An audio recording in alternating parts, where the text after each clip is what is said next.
Hey there, kids. Oh, hey, Paul. Today we are learning God's love for you is promised at our Trove Center. Well, today we are meeting Dr. Havilah. Well, Dr. Havilah, can you please maybe share your testimony with all of us? We're so excited to hear your story. Well, how did I come to know Jesus, you mean? I was born in a Christian family, like many of you possibly are.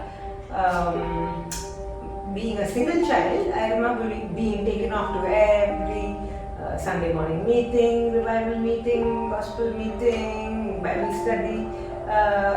So from a very young age, I began to understand that there was a nice place to go to when you died, and there was a nasty place to go to. And that what you did, what decision you made about Jesus, sent you to either this place or to the other place. The whole idea of hell used to terrify me, because there's a verse in Hebrews that says, how can we escape if we neglect so great a salvation? And so verses like that used to quite terrify me. In fact, I used to stay up at nights wondering if Jesus came right now, would I go to heaven, would I go to hell? And it was when I was 12 years old, it was at one of these gospel meetings, that I said to myself, well, this time I'm making a proper decision. All these years I've been putting up my hand every time they said, who wants to make a decision for Jesus? But this time is the last and final one. And so I put my hand up and I prayed a really strong prayer, and I said, Jesus, I believe in you, and if you're going to come even now, it's with you that I want to go, not to the other place. And I think I wrote that down in my Bible. I remember my mother instructing me to write it down, that on this particular day my name is written in the Lamb's Book of Life.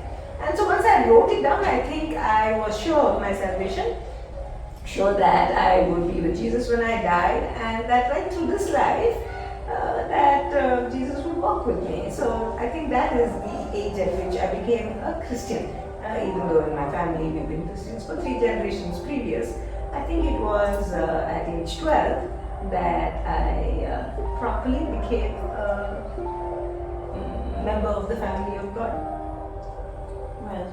Well, there you go, kids. I'm from a Christian background, you're from a Christian background, maybe your friend is also from a Christian background, just like Dr. Havilah, 3 generations of Christian backgrounds. We may get tired of listening to, so many things from the Bible, but kids, do not forget what Dr. Havilah just mentioned to us. Well, the first question this afternoon we would like to ask you is, we know that you are a biblical scholar, and I just wonder what that means. Well, a Bible scholar or a biblical studies scholar, what they do is to study the Bible. So they read it and they learn a whole lot about its background, when it was written, to whom it was written, why was it written, and what is the message of each piece in the Bible. And then once we've studied it, we might teach it, we might preach it, we might write further about it. So that's what a Bible scholar does. And what does your work look like as a Bible scholar? Well, to be equipped to be a Bible scholar, I had to study a lot to begin with. I have an MA in Biblical Studies, and then I had to do a PhD in the same subject, in Old Testament particularly. And so now what I do is to further study the Old Testament and teach it in a college where pastors and missionaries, Bible translators come to study. I teach them Bible, and then I write a whole lot about the Bible. Commentaries, books, like that. What made you want to be a biblical scholar?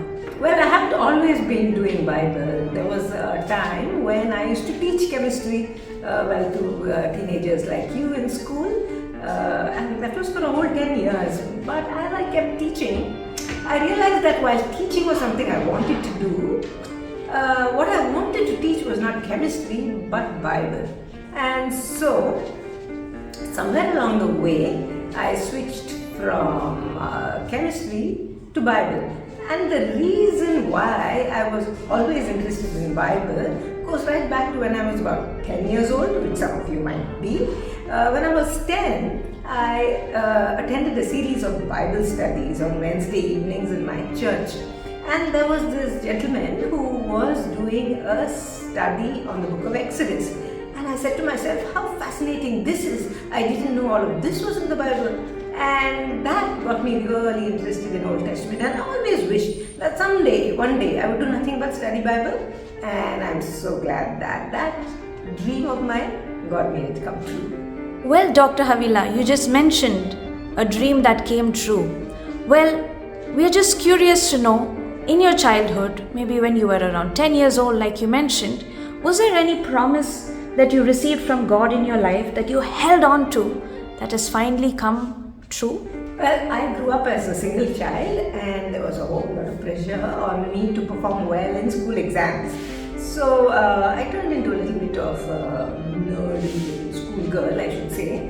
And during exam time, my mother would bring up this verse, James 1:5. If anyone lacks wisdom, let them ask God who gives to all freely. And she'd say, pray this verse and then go to your exams and do it well and make sure you do the very best you can. So there was always this pressure to do well in exams. And as I went on, came in this promise for every exam. I actually became so immersed in studies that I began to actually enjoy it. And now looking back, I see that that verse that kept me going through all my school exams and through my college exams, I see that that is the verse that introduced me to the joy of learning. And so as I grew up and decided I wanted to be a Bible scholar, it seemed to me the most natural thing because to study the Bible requires wisdom, and this is wisdom that's much, much greater than the wisdom you need just to pass an exam, right? And so I find that that verse stood with me right through, even till now, when I study Bible for a living. So, what makes your work fun for you? Well, the fun is in discovery. You know how we go on with a whole lot of questions about the Bible. Sometimes they're rather silly questions. You know, who did Cain marry? We want to know. Or we want to know what sort of dog got onto the ark? Was it a Shih Tzu or was it a German Shepherd? You know, we have questions like that growing up through Sunday school and VBS and into our teen fellowships. Now, much older, when I read the Bible, I find all those childhood questions all coming up again, and I think I begin to find answers to all of that. Just like Dr. Havilah stuck by the promise she received as a child to help her enjoy the journey of her education to answer life's toughest question. She reminds us that God's love for you is promised too. Thanks for watching.